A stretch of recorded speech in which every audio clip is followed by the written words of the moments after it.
একটা প্রশ্নের উত্তর দিন। যদি ফেরেশতা আজ রাতেই আপনার রুহু কবজ করতে আসেন, আপনি কি প্রস্তুত? যদি এখনই বলা হয় আপনার জীবনে আর মাত্র ২৪ ঘন্টা বাকি, আপনি কি করবেন? কাঁদবেন? তাওবা করবেন? নাকি বলবেন, হে আল্লাহ, আমাকে আরেকটা সুযোগ দিন? কিন্তু যদি সেই সুযোগ আর না আসে, ভিডিওটি শেষ পর্যন্ত দেখুন, কারণ শেষের কথাগুলো হয়তো আপনার হৃদয়ে চিরদিনের জন্য থেকে যাবে। আমরা সবাই একটা ভুল করি। আমরা এমনভাবে জীবন কাটাই যেন আমাদের কখনো মৃত্যু হবে না।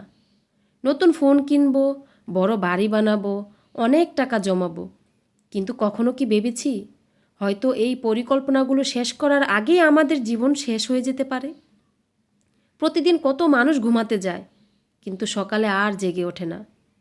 তাদেরও স্বপ্ন ছিল, তাদেরও পরিকল্পনা ছিল, তাদেরও প্রিয় মানুষ ছিল, কিন্তু মৃত্যুর ডাক কারো জন্য অপেক্ষা করে না। একবার কল্পনা করুন, আপনার জানাজা হচ্ছে।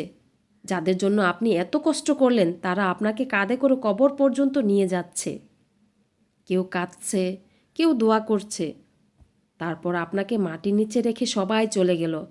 চারিদিকে শুধু নীরবতা।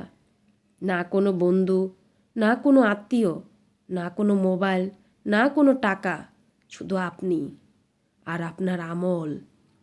সেদিন যদি আপনার নামাজ কম হয়, যদি কোরআনের সঙ্গে সম্পর্ক না থাকে, যদি আল্লাহর কাছে ক্ষমা না চেয়ে থাকেন, তাহলে কেমন লাগবে?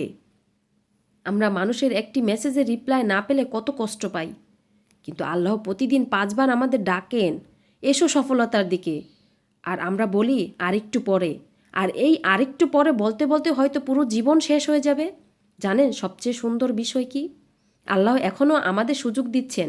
আপনি যত বড় গুনাহই করে থাকুন না কেন, যদি আজ সত্যিকার অর্থ অনুতপ্ত হয়ে তার কাছে ফিরে আসেন, তার রহমতের দরজা খোলা। হয়তো এই ভিডিওটাই আপনার জন্য একটি বার্তা। হয়তো আল্লাহ চাইছেন আপনি আজ থেকেই বদলে যান। কারণ কেউ জানে না এই ভিডিও দেখার পর আপনার জীবনে আর কতগুলো সকাল বাকি আছে। আজ রাতে ঘুমানোর আগে ২ রাকাত নফল নামাজ পড়ুন।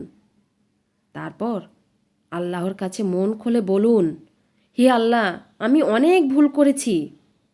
আমি আপনার কাছে ফিরে আসতে চাই। আমাকে ক্ষমা করুন। আমার শেষ পরিণতি যেন ঈমানের উপর হয়। হয়তো এই দোয়াটাই হবে আপনার জীবনের সবচেয়ে মূল্যবান দোয়া। আর যদি এই ভিডিওটি আপনার হৃদয় স্পর্শ করে থাকে, তাহলে এটি এমন একজনের কাছে পৌঁছে দিন যে হয়তো আল্লাহর দিকে ফিরে আসার জন্য একটি ছোট্ট স্মরণ চায়। আল্লাহ আমাদের সবাইকে হিদায়াত দান করুন এবং উত্তম পরিণতি নসিব করুন।